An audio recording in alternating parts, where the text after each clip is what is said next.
Hi బిడీస్, అందరూ ఎలాగున్నారు? బాగున్నారా? ఈరోజు నేను ఇంట్లోనే ఈజీగా పాస్తా ఎలా తయారు చేసుకోవాలో చూపిస్తాను.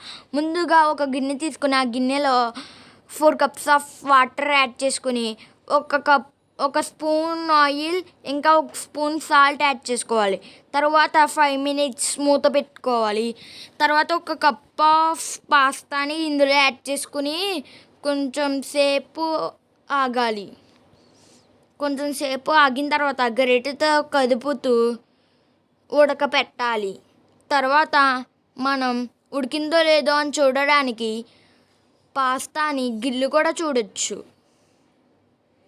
తర్వాత జాలిగిన్నెలో పాస్తాని వేసుకోవాలి. ఆలోపు మనం మిక్సీలో టమాటాలు ఇంకా కొన్ని ఎండుమిరపకాయలు యాడ్ చేసుకోవాలి. దీన్ని గ్రైండ్ చేసుకోవాలి. తర్వాత మనం ఒక గిన్నెలో బటర్ వేసుకుని వెల్లుల్లి ముక్కలు యాడ్ చేసుకోవాలి. తరిగిన కొన్ని ఉల్లి ముక్కలను యాడ్ చేసుకోవాలి. తర్వాత కొంచెంసేపు రోస్ట్ చేసుకోవాలి. తర్వాత మనం తయారు చేసుకున్న టమాటా పేస్ట్ని ఇందులో యాడ్ చేసుకుని కలుపుకోవాలి.